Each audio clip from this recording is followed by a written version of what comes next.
how's it going? My name's Nick from Raw Skills, Bushcraft Survival and Adventures. Today I'm going to go through 4 ways to heat and cook your food while you're out in the bush. So let's begin. As you can see here, I've got 5 means to heat and cook your food while in the woods. So I'll go for the first one. First one is simply cheap and easy fold up grate. I usually pack this because it goes straight over the main campfire. You can cook steaks on it, you can cook nice pieces of fish on it. You can also put your saucepans right on top of that and it'd be solid. Boil water on top of it too. So it's a great, cheap and lightweight, versatile piece of kit. I tend to fold it up in a tap and put it on the outside of my pack. There's not really sharp edges for it to catch on, so it's perfect. So that's the fire grate. Of course, the only downside to that is if it's raining and you can't get a big fire going outside, you're not going to be able to cook over the embers. So that's the con to that one. But pros: lightweight, cheap, and very sturdy and versatile. So that's the grate. Next one, your butane, propane, gas camp stove. Typically this is nice and quick to get started, nice and lightweight. I'll just demonstrate how to put it together. So this one here is the Primus Classic Trail. So basically it comes with that's your main burner. As you can see there, closer. That's your main burner, bigger than the smaller ultralight ones, but it's a nice cooking platform for many different size saucepans. So then you have your regulator. You see there, a little black knob on there, and that just screws into the bottom.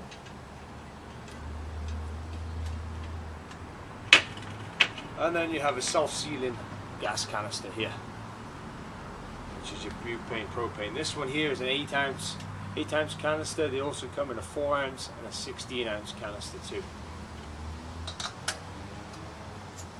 So basically just screw it on, you'll hear a little hiss, and that's it. That's basically it. Boil time usually takes about 4 to 5 minutes to boil a litre of water on this one. Let me just show you this one, lit up for you. So to light it, if you want a lighter or a spark or a ferrocene rod, and then that's it, done. Just quick and simple. And to turn it up, you just turn the regulator on. Turn it down, turn the regulator down. It's easy as that, really. Good for in confined spaces because the sparks don't really come off the top of it, and it's ideal, really. It's lightweight, boils water fast, and burns nice and hot. It also works in a lot of different weather conditions and basically heights. So, cons, of course, it's not very environmentally friendly because you're going to be carrying around a gas canister which isn't reusable in this one, and yeah, it can be quite fragile. If you put it in the bottom of your pack, it's basically, it could get dented, could get broken, and yeah, anything goes wrong with the regulator, that'll stop it from working. So that is your butane propane stove. Next one, a little bit more detail on this one. It's a very lightweight minimalist firebox. This one here is a lixada firebox I got off of Amazon. It's made of stainless steel. Very nice, cheap, sturdy, and very lightweight. Folds down to next to that. As you can see, folds down to basically that. That's your pack weight. It's next to nothing. And just to build it, all you're going to do is put in your bottom grate.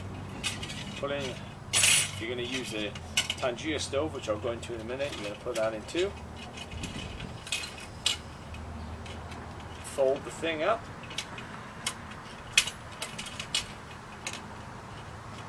There you go. Turn it around and you have a pin. A locking pin that goes basically straight through here. So that's your locking pin, and that's it all locked into place, nice and solid. Again, pros to this: nice and minimalist, nice and light to carry, small. You won't even notice it in your pack. Cons: the fire is very small, basically, so it'll take a lot longer for your water to boil on top of this. So that's the only con really. Also, you can find fuel anywhere in the woods, so it's a bit more economically and environmentally friendly than the butane propane stove I just showed you. But yeah, it's very versatile. You can take this anywhere, make a little fire inside it, and you're good to go basically. Next one I'm going to go into is which works in unison with this, which is the reason I like this sort of pairing now. I'm going to be trying this out this weekend. This is your Trangia stove. It's an alcohol stove, basically. Comes with a regulator on top, so that there basically to open it up, and you can regulate how much flames come through. And there's a nice sealing cap as well for if you've got alcohol inside there, you can keep alcohol in there. And there's the burner itself. So yeah, this can run off of any combination of things, mainly any ethanol based. I'm going to use methyl hydrate this weekend for this one, and so far I've tried it a couple of times and I love the burn on it. I like the flames on it. I haven't cooked anything on it yet, but the boil times for this one can be 8 to 9 minutes. It's a little slower than the others, a bit faster than the small firebox, but it's reliable and it's a very small flame too. So yeah, let's just light this up and I can show you the flame on it. So I just basically use the firebox in there as my protector for the wind. And I'll just fill it up, put a little bit of alcohol in there.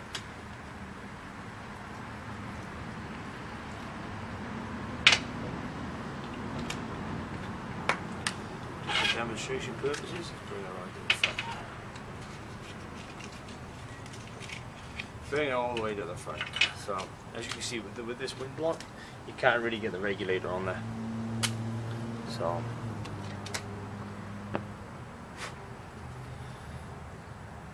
you've got to be incredibly careful when you're using the alcohol stoves because they burn basically invisible.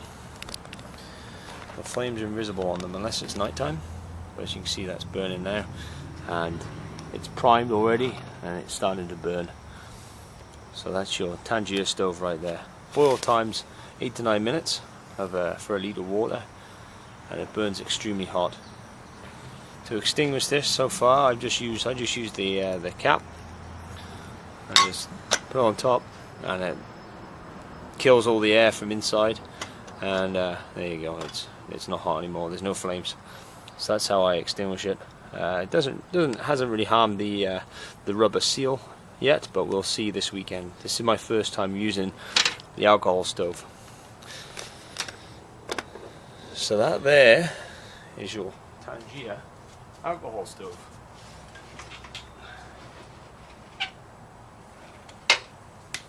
Turn my screen back around.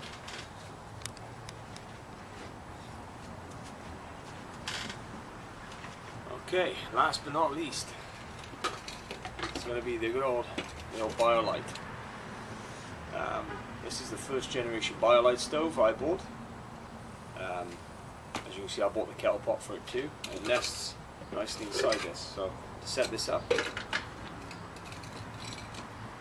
basically take off the small pot adapter, take out, this is the main electric motor. It comes with a thermocouple which charges a battery inside this mechanism inside here, and it blows a fan, uses a fan to force air inside the chamber, and also you can charge any electrical devices with it too via USB on the bottom. So yeah, pretty handy bit of kit. You use it for power outages and stuff. You've got something to cook on, and all you need is small chunks of wood, like pieces of wood from around the fire that fall off when you're chucking the bigger pieces in. So to set this up, just slot this inside, open out the legs, and it's completely locked in. It's not going anywhere. It's good. see inside there was all these holes. That's where all the air comes out of, and there's holes right in the bottom too. Basically, the fan creates a vortex inside, which superheats the wood, it superheats the fire, and I'm going to demonstrate that right now. Let's put some of this away. So yeah, that's your Biolite. Typically this one boils water in about 4 to 5 minutes. That's a litre of water in about 4 to 5 minutes. Typically a tad slower than the gas, than the propane butane, but it's not a lot slower. It's pretty good. Cons to this, really it's heavy. It's pretty heavy. It weighs 2 pounds, and it takes, as you can see, it takes a lot of room in the backpack. When you nest it with the kettle pot too, it takes a lot of room. But you know what? It's worth it. To me, it's worth the extra weight. I love the features of the forced air and the USB charging, because I've started to take camera gear out with me now. So that's always a handy bit of kit. I've had this running for 4 hours before before the ash buildup inside started to hinder its ability to blow. So that was good. That was good to keep me warm and dry out my gear on a cold winter's day after the temperature dropped. So anyway, I'm going to get into lighting this up, and we'll come right back. I'm just going to give you a little basic lesson on how to light a fire. So to start with, you're going to want your tinder. This is a tinder bundle, very fine shavings of wood or highly flammable bark that you pick off a tree, such as birch bark or very dried needles from pine. They tend to go up very nicely and tend to catch the fire a lot easier. So that you start with that. That's your tinder bundle. Usually it'd be bigger than this, but I'm just going to use this to light the Biolite up. So that's the very first thing. Next, you're going to move on to your kindling, which are sticks. Basically sticks from very dry sticks that snap and crack nicely when you break them. And again, you want no more than a pencil size for those. That's typically your kindling, and you'll add those in as soon as the fire gets above the tinder bundle there. Once the fire gets above those, you're going to move on to your main fuel, and you're going to gradually build the fuel up in size as the fire grows in size too. So that's basically it. So I'm going to get this Biolite lit and show you it running. So with the Biolite, you're going to build the fire from the bottom up. So first things first, you're going to put your tinder bundle inside, right in the bottom there. Okay, so if you've got some birch bark, throw some of that into it. It's beautiful. It burns acorns, burns everything. Anything little and woody and dry, perfect. And then on top, I'm going to crisscross a few of these pieces of kindling. Because once the flames start burning through that tinder, it's going to catch the kindling, and you can build your fire up from there. I'm not going to throw any big fuel pieces in today because it's just for demonstration purposes. So as you can see, we've got the kindling inside there, on top of the tinder. I'm just going to light this now. I'm going to put the camera down for a second.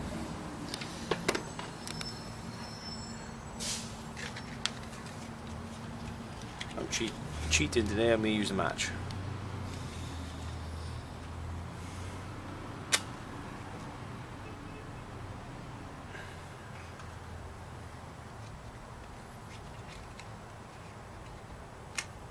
So I'll let that take for a few seconds.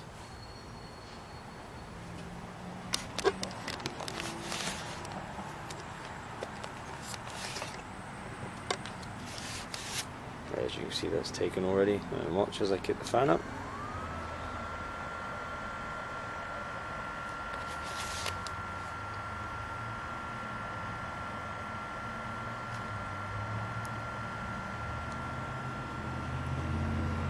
Now the fire's taken to the kindling. Let's throw a little bit more in there. Snubbed it out a little bit, but she'll keep going. She'll go. Typically once this is burning, it produces very little smoke.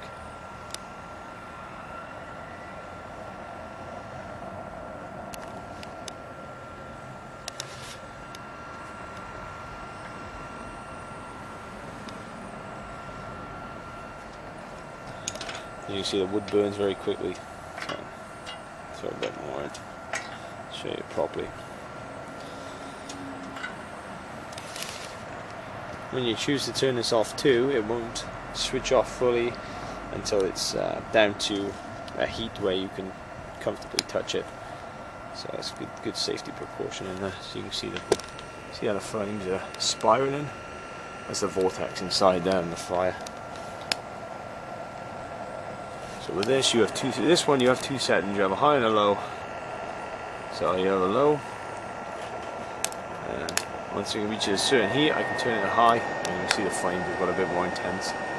And if you had to put the kettle pot on too, it creates a pretty cool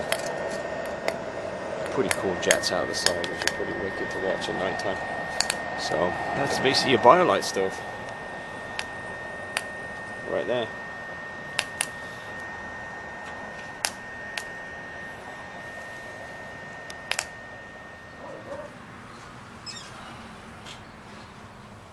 Thanks for watching. My name's Nick from R.A.W. Skills Bushcraft Survival and Adventures. As you can see here, there was just a few examples of your wood, your gas and your liquid fuel stoves. Hopefully that was very helpful to you. Any questions, feel free to ask. Please subscribe and like my page. Thanks very much, and I look forward to making some more videos for you. All the best and enjoy your trips. Stay safe.